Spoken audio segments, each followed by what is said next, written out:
In just seconds, they stopped in another cave.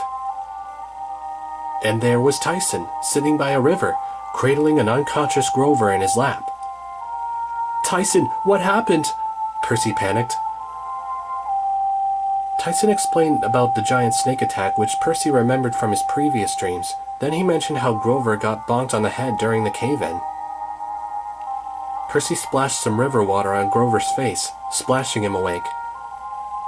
Where? Percy, you're okay. I told you he'd be all right. Percy made quick introductions since Grover and Tyson hadn't met Rachel. "Ooh, you purty," Tyson told Rachel, which for some reason made Annabeth roll her eyes. Then she broke the silence when she took interest in their location. "I think we're in Carlsbad Caverns," she said. "Maybe an unexplored section." "Carlsbad is in New Mexico," she said. "Grover, that's where you felt the presence of Pan the first time, right?" That was true, of course. They can never forget Grover's little episode back in the winter in New Mexico. "Maybe we should try that entrance over there," Percy suggested. They crossed the river, and just seconds after walking through the entrance, they started feeling the power of Pan emanating from further down the cave. Most of them had been in the presence of gods before, but this felt different. Percy's weariness fell away, as if he'd just gotten a good night's sleep. The walls littered with crystals further down the cave, and beautiful plant life was growing around them. When they finally reached a dead end, they found the most beautiful underground garden ever. At least 4 animals stood around it, but they were animals that shouldn't have been alive. There was something that looked like a cross between a wolf and a tiger, a thylacine, and was that a dodo bird? There was also a man-sized rodent, like the mother of all moles, and a real woolly mammoth. They all gathered around a Roman-style bed in the center of the cave. Laying in the bed was a really old satyr who sat up as the kids stepped closer. It was Pan, the Lord of the Wild. His puffy hair and beard, and even his goat leg fur were all as white as snow. The horns in the back of his head were so enormous, there was no way he could have hid those things under a hat like the way Grover did. Grover fell to his knees in front of the bed. "Oh, Lord, Pan!" The god smiled at him, but there was sadness in his eyes. "Grover, my dear satyr," he said, "I've waited a long time for you." "I got lost," Grover apologized. Pan chuckled. It was a wonderful sound, like the first breeze of springtime, filling the whole cavern with hope. Percy didn't realize until too late that everyone else was kneeling like Grover. "This is the most beautiful place I've ever seen in my life," Annabeth said. "It's better than any building ever designed." "I'm glad you like it, my dear," Pan said. "It is one of the world's last wild places. My realm above is gone, I'm afraid. Only pockets remain, tiny pieces of life, but this place shall stay undisturbed for a little longer." "My lord," Grover said, "please, you must come back with me. The elders will never believe it. They'll be overjoyed. You can save the wild." Pan reached for Grover's hand. "You are so young, Grover, so good and true.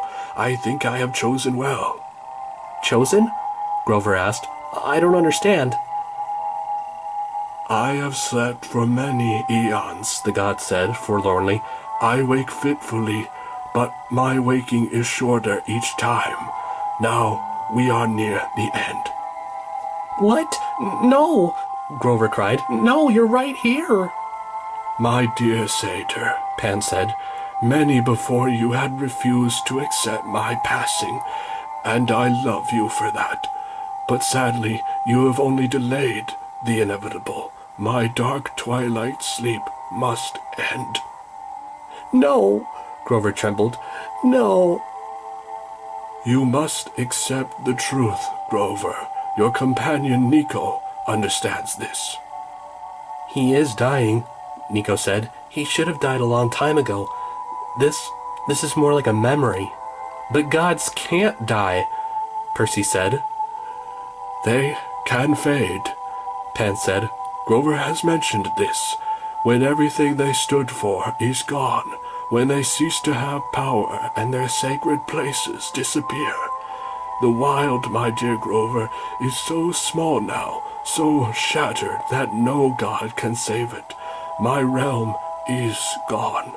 That is why I need you to carry a message. You must go back to the council and tell the satyrs and the other spirits of nature that the great god Pan is dead, because they must stop waiting for me to save them. No, please, no, Grover whimpered. Be strong, Grover, Pan said. You have found me, and now you must release me. You must carry on my spirit. It can no longer be carried by a god. It must be taken up by all of you. Pan looked straight at Percy, with his clear blue eyes. Percy realized he wasn't just talking about nature spirits, he meant half-bloods too, regular humans, everyone. Percy Jackson, the god said, I know what you have seen today. I know your doubts, but I give you this news.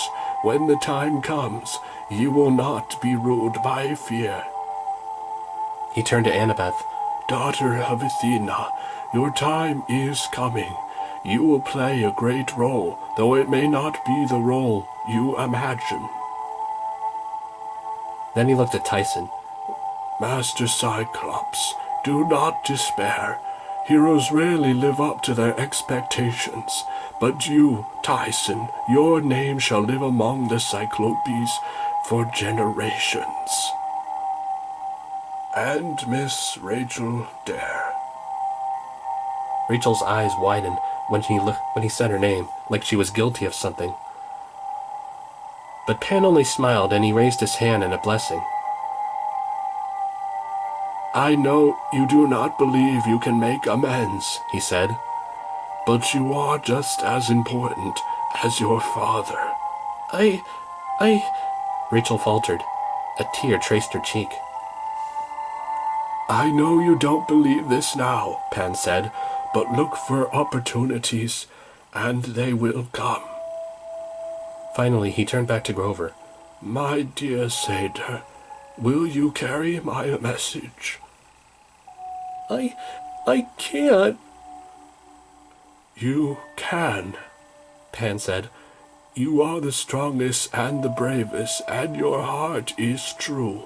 You have believed in me more than anyone ever has, which is why you must bring the message and why you must be the first to release me.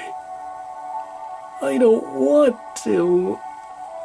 I know, the god said, but my name, Pan, it originally meant rustic. But over the years, it has come to mean all. The spirit of the wild must pass to all of you now. You must tell each one you meet to find Pan and take up his spirit. Remake the wild a little at a time, each in your own corner of the world. You cannot wait for anyone else, not even a god, to do that for you. Grover blinked back tears and took a deep breath. I've spent my whole life looking for you. Now, I release you. Pan smiled. Thank you, Grover, my dear satyr, my final blessing. He closed his eyes, and the god dissolved into white mist, dividing into 6 little wisps of light. Each of them flew into the heroes' mouths, but it was most likely that most of it went into Grover's. The animals gave them a sad look, and they all turned to dust. Grover cried on Percy's shoulder, and the heroes were alone in a beautiful cave with an empty bed.